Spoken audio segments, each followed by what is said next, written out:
Gotta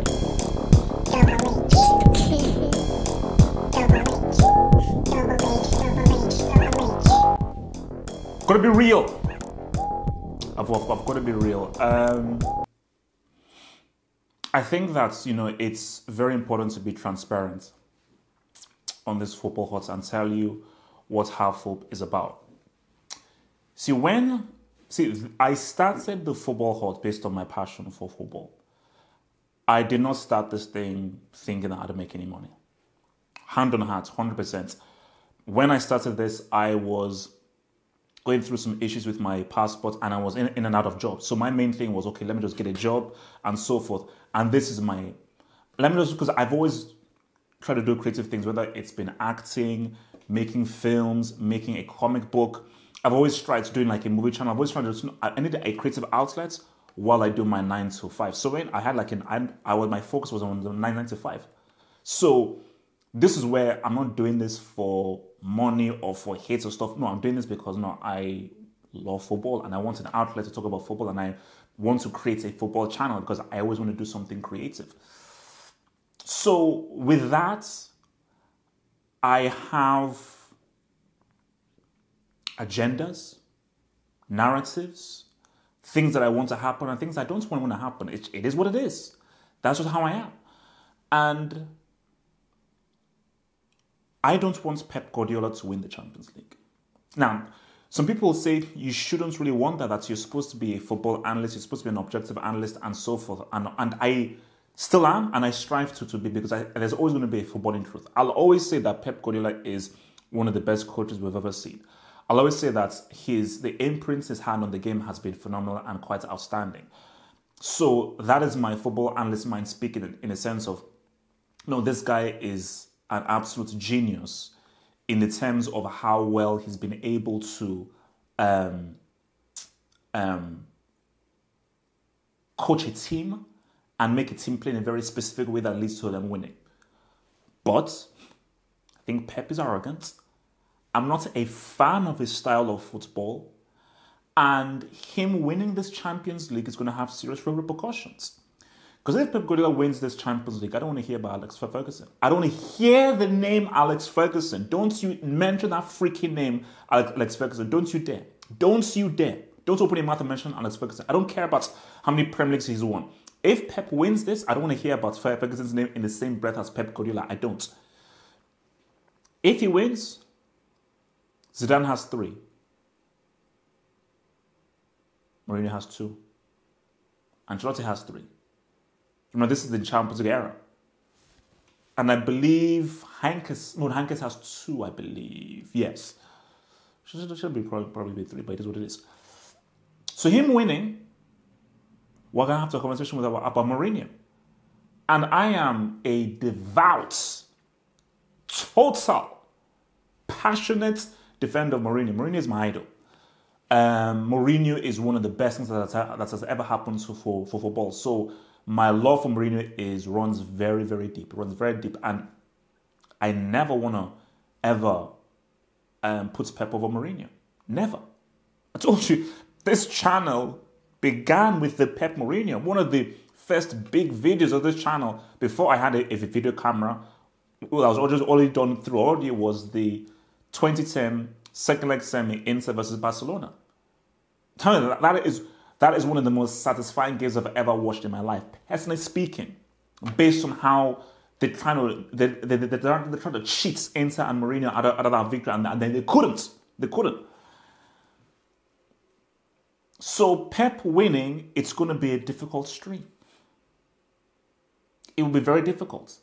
And there are going to have to be very difficult conversations that will be had, because we'll have to have the conversation. And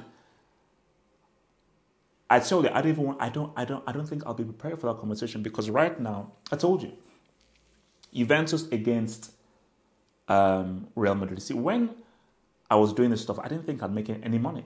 I was like, no, this is just YouTube on the side. Let me focus on getting my job. So I was like, I don't have to be consistent or anything. I'll just do it whenever I like.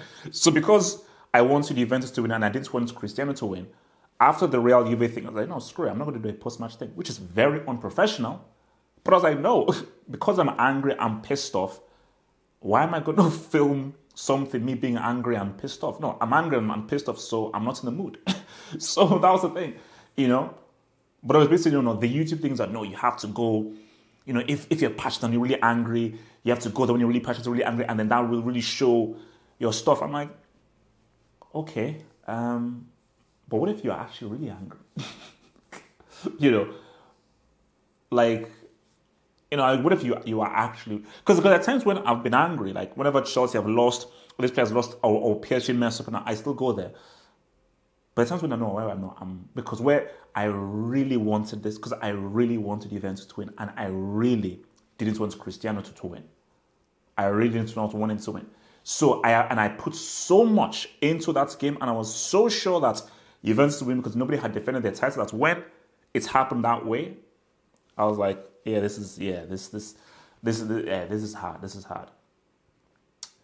So PSG, so Pep winning.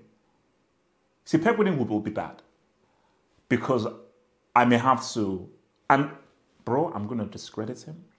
I'm going to try and plug holes, and I would use every single thing in my power to plug holes in his case. Trust me, because I am very petty.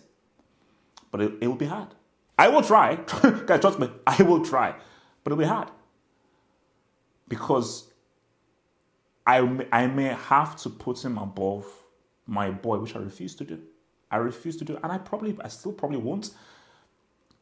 But I think as I've grown older, and look, in 2010, I was a young dude who was confused and I was dealing with a lot of stuff in my life.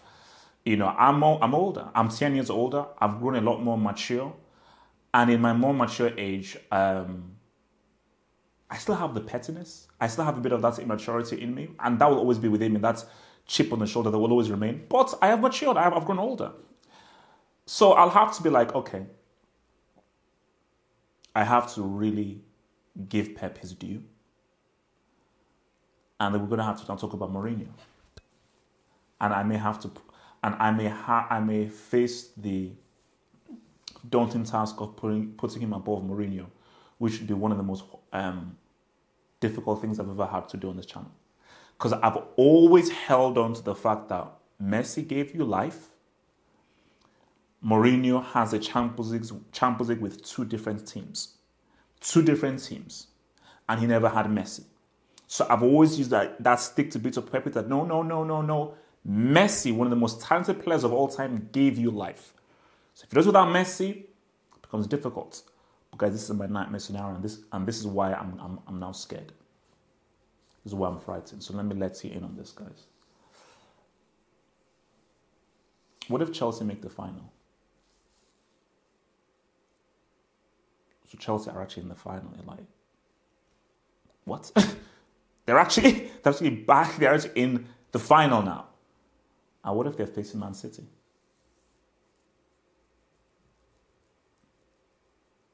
It's bad enough if Pep wins.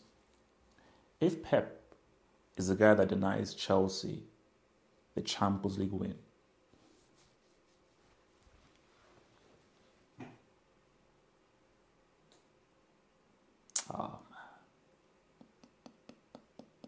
because I'm trying to emotionally, because for me, I'm one of those guys, and I think is what we always do in our family, is that we always prepare for the worst. Don't be caught off guard. Be aware of what the worst is and try and emotionally prepare yourself for the worst. And I'm just trying to just say, okay, how would I... And guys, do you want to know something scary? I want to be real and transparent. Do you know what's something really real? And I was thinking about this last night. There's a saying that goes, smiles fade away, scars last for forever. Do you know the agony of City beating Chelsea would outweigh the happiness of Chelsea beating City? Chelsea beating City, oh no, that'd be, bro, we're popping bottles. But that would be outweighed by the agony I would feel if it is Man City who were the ones to beat Chelsea in that final. Because that is a nightmare scenario. And that's just the thing about life, is that your worst memories far outweigh your good memories. Like your good memories fade away. Those your worst memories are embedded in you. I still know all of the worst memories, the worst things that have happened to me in my life, and they outweigh the good memories, because the good memories, it's just how life is. Those bad things, they just sort of nag at you. It's like you can read like 99 amazing comments. That one bad comment is the one that just sticks to your mind. You're like, but what about the 99 good comments? No, that one bad comment is the one that sticks to your mind. So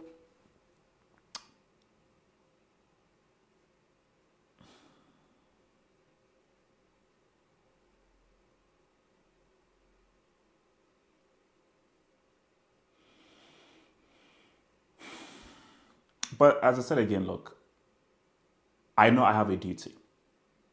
You know, I'm getting the consistency down. I'm getting the live streams down. And we're now creating a pattern on this channel. So I have a duty to the subscribers, the viewers, and everything. That's whatever happens, I have to come here for the stream. But just bear this in mind, that think about how I'm feeling. Just for 1 sec. I know I have a because I feel see, if this was me 5-6 years ago, screw you guys. I wouldn't do anything. If that was me 6 years ago, me in my older age, suck it up. Suck it up, press record, go live. And whatever happens, happens. Because that's what life's about. Life's about the successes and the pitfalls, the peaks and the troughs. So, but I don't want to just put this out there that